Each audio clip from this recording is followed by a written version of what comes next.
मैंने सोचा है कि मैं कोई चिट्ठी पत्री देखने वाला नहीं हूं, मैं तो पटरी पर बैठूंगा।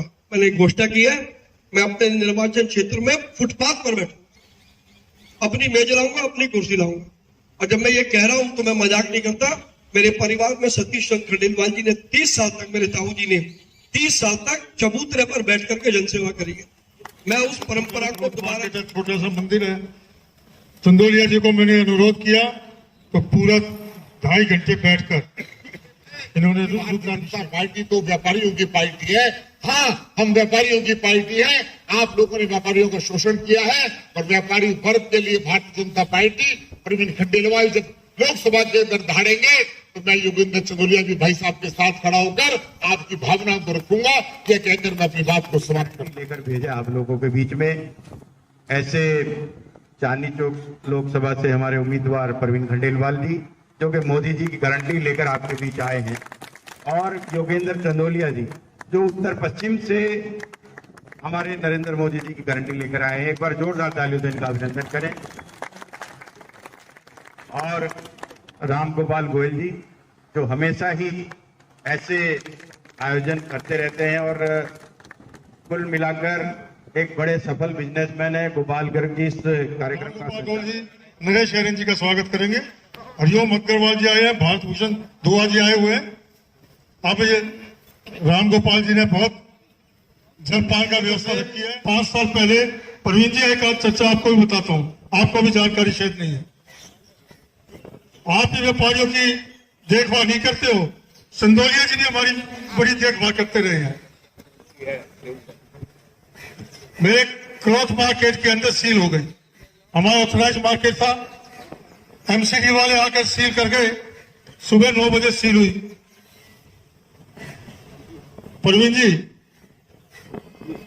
सुबह 9 बजे सील होनी शुरू हुई, 11 बजे तक 9 दुकानें सील हो गई। ऑथराइज मार्केट सीलिंग होना और भाजपा का शासन। प्रदेश अध्यक्ष आदरणीय सतीश उपाध्याय जी थे, मैंने उनको जानकारी दी। सतीश जी ने चंदोलिया जी को और मेयर रविंद्र गुप्ता जी को जानकारी दी। 12 बजे तक तो पूरी अमला वहां आकर बैठ गया। जो इनकी बात बताना चाहता हूं, मैंने इनके साथ काम किया है, मेरे को सौभाग्य मिलता रहता है। और जब मेरा नेता कोई बात कह दे तो हम तो पता नहीं क्या से क्या कर दे। 2 बजे मैंने कहा भाई साहब सील तो नहीं खुल रही, कह रहे हैं शाम तक खोल देंगे, तोड़ दे इनको। मैं बैठा हूं ना, मैंने 9 दुकानों की सील जाकर तोड़ा है। 3:30 बजे एसएचओ का फोन आ गया, तो तुम्हारी FIR हो गई है। नया सील तोड़ी थी दुकानों की। राजनीतिक का काम बहुत पहले, व्यापारिक काम पहली बार किया था। मैंने भाई साहब को फोन करा, बोलो मेरे पास आ जा।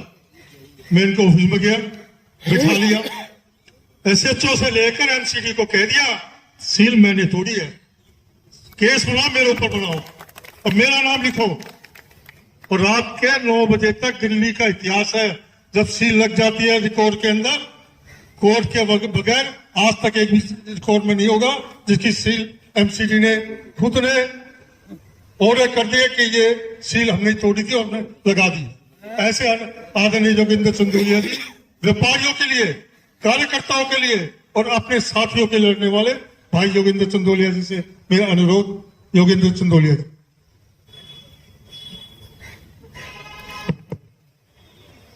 कुछ साथी रह गए तो बाद में 1-2 मिनट बाद आपका सपोर्ट के बाद पटके दे दो बेटा।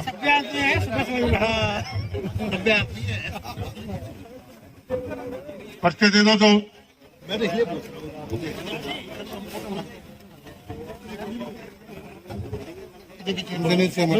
बेटा बाहर पटके भी है, बाहर भी पटके बोले, बाहर से आगे अब आप मैथिली मुद्दे बाहर पटके आपने फोटो मांगे, किसी फोटो मांगो, अब मुझे ध्यान दे रहा आपका।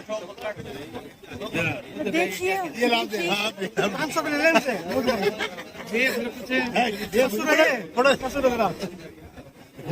लक्ष्मी नारायण मंदिर की कमेटी आई हुई है। लक्ष्मी नारायण मंदिर से जो आए हुए हैं, सादा अनुरोध है सुधीर कपूर जी, जी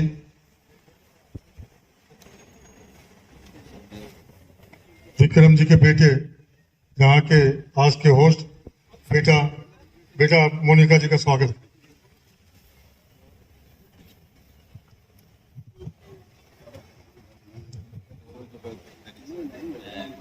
दोनों कैंडिडेट के इतने प्रोग्राम लगे हुए हैं, बार बार अशोक जी मेरे को इशारा कर रहे हैं आगे के कार्यक्रमों में जाना है। प्रवीण जी का कीजिए। मैं अपने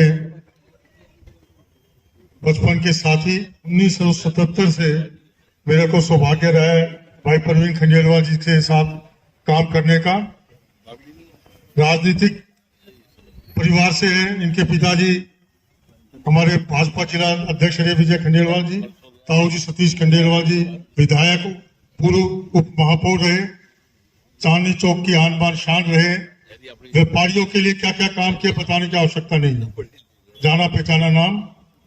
भाई प्रवीण खंडेलवाल जी से मेरा अनुरोध है इस आए हुए महानुभाव को अपने विचारों से अवगत करवाएं। आदरणीय मेरे तो यहाँ के स्थानीय लोकसभा सांसद चंदोलिया जी से मैं बाद में अनुरोध करूंगा। पहले यहाँ के गेस्ट तो नहीं कहूंगा, एक हिसाब से ये भी यहीं के सांसद रहेंगे, श्री प्रवीण खंडेलवाल। गोपाल जी आप ठीक ही कहते। इस कार्यक्रम के होस्ट मेरे बड़े भाई योगेंद्र चंदोलिया हैं, क्योंकि जहां पर हम बैठे हैं ये आदरणीय चंदोलिया जी का क्षेत्र है और यहाँ से अगर बॉर्डर है जी, और कोई अगर बाहर निकल जाए तो क्षेत्र मेरा शुरू हो जाए। तो इसमें कोई दो राय नहीं है कि चंदोलिया जी सेल्फ इनवाइटेड होस्ट है। बोलिए, सेल्फ इनवाइटेड होस्ट है, मैं सेल्फ इनवाइटेड गेस्ट हूं। आदरणीय श्रीमान राम गोपाल गोयल जी, मुझको और योगेंद्र चंदोलिया जी को अपनी उंगली और इशारों पर नचाने वाले 25 मई तक, उसके बाद नाचने वाले नहीं है योगेंद्र जी। ऐसे हमारे नेता और जो पूरा जितना समय हम दे रहे हैं, हमारे से शायद आधा घंटा 1 घंटा फालतू देते हैं अशोक गोयल जी, मेरे बहुत ही पुराने मित्र, मेरे बड़े भाई, और कदम कदम पर जिन्होंने जब भी हमें जरूरत पड़ी तो हमारा साथ देने में आउट ऑफ दी वे जो गए, ऐसे श्रीमान योगेंद्र चंदोलिया जी, हमारी पार्षद शिखा जी, मोनिका जी, और 47 साल से दिल्ली विश्वविद्यालय 1977 में मैंने जब प्रवेश लिया तब धर्मवीर शर्मा ने मेरी मुलाकात कराई गोपाल गर्ग जी से, और तब से लेकर के अब तक 47 वर्षों में गोपाल जी ने दोस्ती निभाई है और मैंने भी उस दोस्ती को निभाने की कोशिश की है। लेकिन आज राम गोपाल जी ने एक इतिहास बना दिया दिल्ली के चुनाव में। ये मीटिंग दिल्ली की पहली मीटिंग है जिसमें 2 उम्मीदवार एक साथ, और कल हम जब प्रदेश कार्यालय में बैठे थे तो मैंने योगेंद्र जी को कहा कि जो मेरा चुनाव कार्यालय चुनाव क्षेत्र है चांदनी चौक लोकसभा, पूरे हिंदुस्तान का इकलौता लोकसभा क्षेत्र है जिसके साथ 5 लोकसभा के क्षेत्र, 5 एक क्षेत्र माननीय चंदोलिया जी के साथ जुड़ता है, एक की बाउंड्री कमलजीत सहरावत के साथ में जुड़ती है, एक की बाउंड्री बांसुरी स्वराज के साथ में जुड़ती है, दरियागंज का हिस्सा वो मनोज तिवारी के साथ में जुड़ता है, वो हर्ष मल्होत्रा के साथ जुड़ता है, और वजीराबाद की तरफ का हिस्सा मनोज तिवारी के साथ। तो आप समझ सकते हैं कि मैं कितना सौभाग्यशाली हूं कि मुझे मेरे 4 कुली का सहयोग और आशीर्वाद मिलता है। चारों से घिरे हुए हो। और ये जब हम कहीं मौका पड़ता है तो योगेंद्र जी का फोन आता है, प्रवीण जी वो आपके क्षेत्र का ये व्यक्ति, मैं वहां गया था, जिसे पश्चिम बिहार है, मैं वहां गया था, मुझे पता लगा ये वाला बराबर का क्षेत्र आपका है, कार्यकर्ता है, मिले, मैंने उनको जोर लगा दिया कि मुझे तो करो ही करो, लेकिन बराबर में मेरा भाई भी खड़ा है, उसकी भी चिंता है। तो इस प्रकार का समन्वय दिल्ली के हम 7 सांसद प्रत्याशियों में है, और हम सातों मिलकर के हमने सातों ने एक शपथ ली है कि लोकसभा चुनाव जीतने के बाद हमारा जो पहला काम होगा दिल्ली विधानसभा से इस फर्जीवाल को दिल्ली से भगाना होगा और हम सातों लोग पूरी ताकत से अपने केंद्रीय नेतृत्व, अपने प्रदेश नेतृत्व के मार्गदर्शन में जुटेंगे। मैं बहुत जल्दी 2-3 बातें कह देता हूं। लोगों को ये बड़ा भ्रम है कि प्रवीण खंडेलवाल ने सीलिंग के आंदोलन में बहुत बड़ा काम किया। मैंने कुछ काम नहीं किया। मैंने काम को गति देने की चेष्टा करी हमारी टीम के सहारे, और आज मैं यहाँ पर मैं ईमानदारी से इस बात को स्वीकार करता हूं, यदि सीलिंग के आंदोलन में योगेंद्र चंदोलिया ने हमारा साथ नहीं दिया होता, नरेंद्र बिंदल ने हमारा साथ नहीं दिया होता, ऐसे अन्य लोग, आशीष जी के तो मैं कुछ कह नहीं सकता। आशीष जी तो मेरी प्रति छाया है। मैं सुबह देर से उठता हूँ कि मुझसे पहले उठ के मेरे घर आ जाते हैं। मैं रात को जल्दी सोता हूँ कि मुझे मेरे घर छोड़ करके फिर अपने घर चले जाते हैं। तो आशीष जी ने, और हमारे बीच में मुकेश जी बैठे हैं। कहाँ गए मुकेश जी? मुकेश जी, हमारा सौभाग्य है कि हिंदुस्तान की सबसे पुरानी ट्रेड एसोसिएशन, जिसको 131 साल हो गए, जिस एसोसिएशन में महात्मा गांधी भी गए, बिरला जी भी गए, सब लोग गए, जैसी दिल्ली हिंदुस्तानी मर्केंटाइल एसोसिएशन के अध्यक्ष भाई मुकेश सचदेवा जी भी यहाँ बैठे हैं। तो ये मेरा, इससे बड़ा मेरा सौभाग्य कोई हो नहीं सकता। भैरंक्रो में रहते हैं है जी, यही रहते हैं, भैरंक्रो में रहते हैं। अब जब जहाँ रामगोपाल जी रहते हैं, जितने महत्वपूर्ण व्यक्ति सब इनके इर्द गिर्द रहते हैं, क्योंकि किसी भी महत्वपूर्ण व्यक्ति की जो गति है वो बिना रामगोपाल जी के चल नहीं सकती। अच्छा, इसीलिए रामगोपाल जी, इसीलिए मैं और चंदोलिया जी भी आपके इर्द गिर्द महत्वपूर्ण बनने की फिराक में आपके पास आ गए आज। और हमें पता है कि अगर रामगोपाल जी का साथ मिल गया तो हमको महत्वपूर्ण बनने से कोई रोक सकता नहीं। मैं केवल 2-3 बातें आपको कहूंगा, और जब मैं अगर उस बात को कह रहा हूं तो निश्चित रूप से मेरे बड़े भाई योगेंद्र जी की भी वही भावना होगी, जो बाद में योगेंद्र जी आपको बता देंगे। हमने ये तय किया है कि सांसद बनने के बाद, एक तो ये चिट्ठी पत्री वाली टेक्नोलॉजी है ना जी, इस पर हमारा तो कोई भरोसा ही नहीं। चिट्ठी पत्री राजनीति में वो औजार है पॉलिटिशियन के पास, जिसके जरिए आप अपने मतदाताओं को और अपने कार्य भूल करके बेवकूफ बना सकते हैं और आपके ऊपर आंच भी।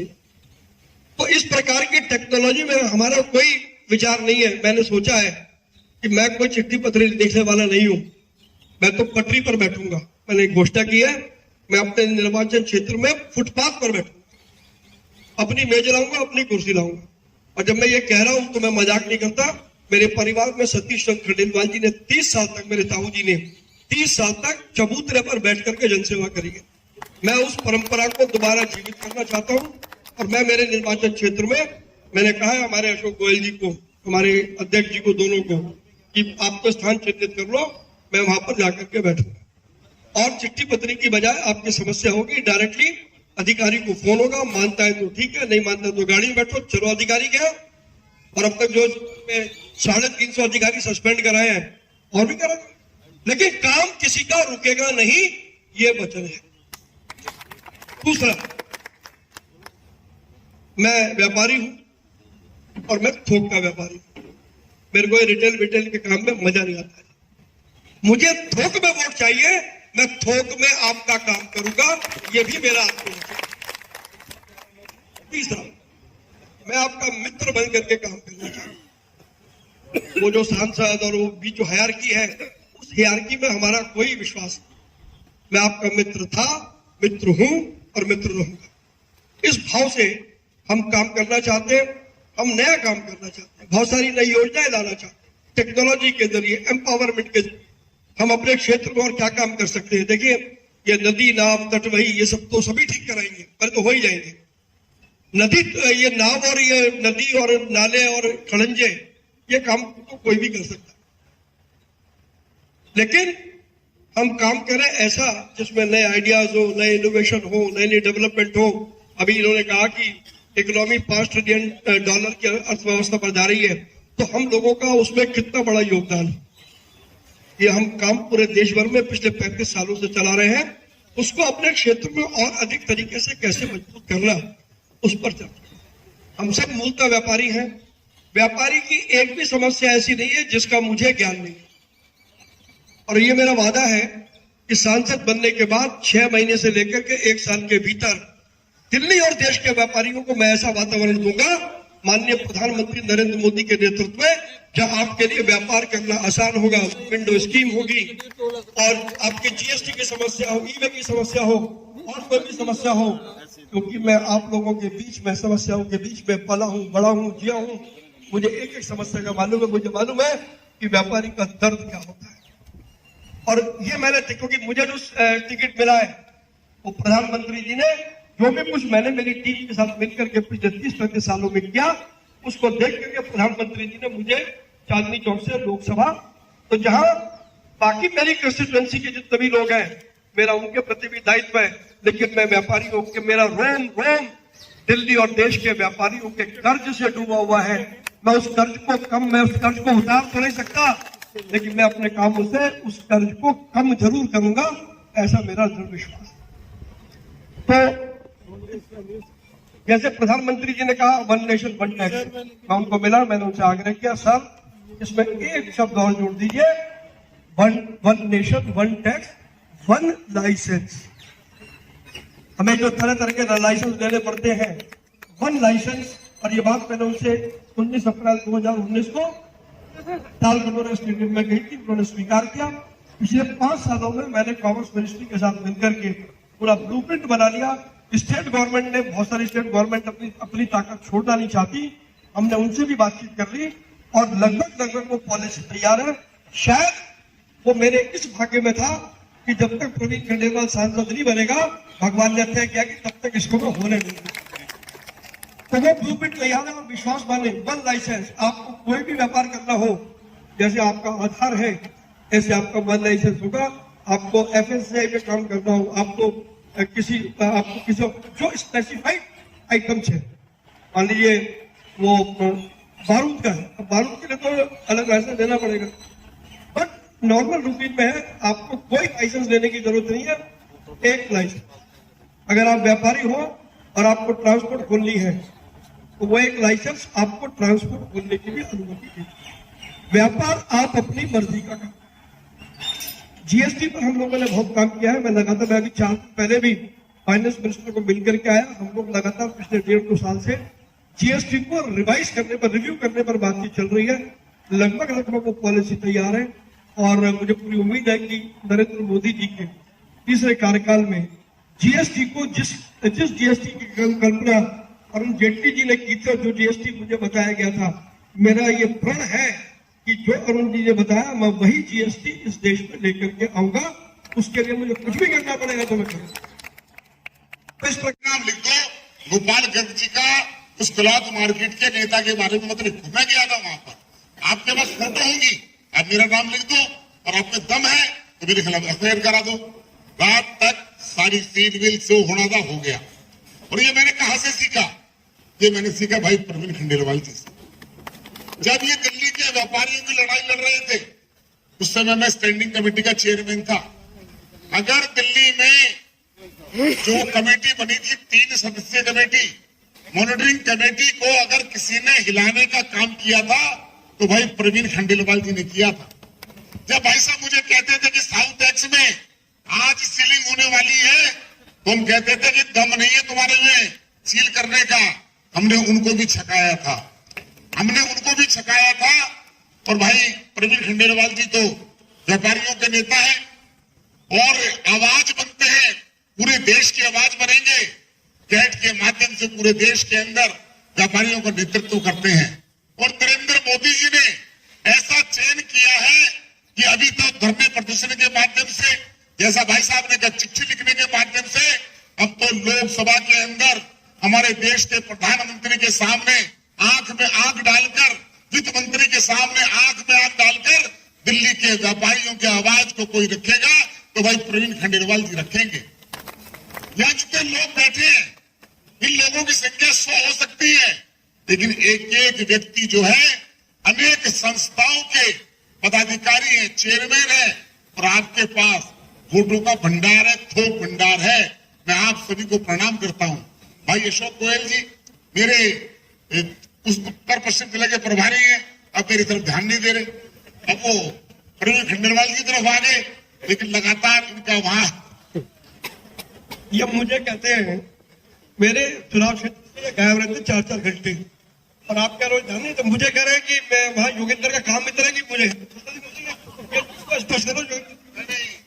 ये इनकी काबिल तारीफ है अशोक जी की। हर जगह जहां किसी को कोई फिट ना होता हो, अशोक जी फिट हो जाते हैं। अभी मुझे कोई बता रहा था कि मोदी जी की जब कोई सभा की तैयारी होगी अशोक जी उसको देखेंगे, तो मैं सोच रहा था अशोक जी मेरा वहां का चुनाव देखेंगे, प्रवीण जी का देखेंगे, या चुनाव सभा देखेंगे। ये व्यक्ति है या मशीन है? तो ये वास्तव में मशीन है।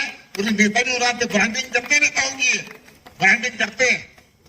भाई अशोक गोयल जी बहुत अच्छे व्यक्ति हैं, और भाई प्रवीण जी को चुनाव लड़ा रहे हैं, चुनाव लड़ाएंगे तो जीतेंगे, इसमें कोई दो राय नहीं है। राम गोपाल जी, हमेशा मैं राजनीतिक जीवन के अंदर मैं 6 नवंबर 1985 को मैं एक मंडल का मंत्री बना था, और आज भारतीय जनता पार्टी ने मुझे नरेंद्र मोदी जी लोकसभा का टिकट दिया है। मैं कह सकता हूं मैं आज प्रदेश का महामंत्री हूं। मेरा 39 साल का सफर है। 1980 में जब बीजेपी की स्थापना हुई थी तो मैं विजय जोली जी के साथ कॉलेज में पढ़ता था, तो मैं वहां 12वीं क्लास में पढ़ता था, लेकिन अनिल मित्तल के साथ मैं बॉम्बे के अधिवेशन में चला गया। मैं लगातार, पार्टी ने मेरे ऊपर जितना कृपा की है, मेरी 7 पुश्ते भी इस ऋण को नहीं उतार सकती।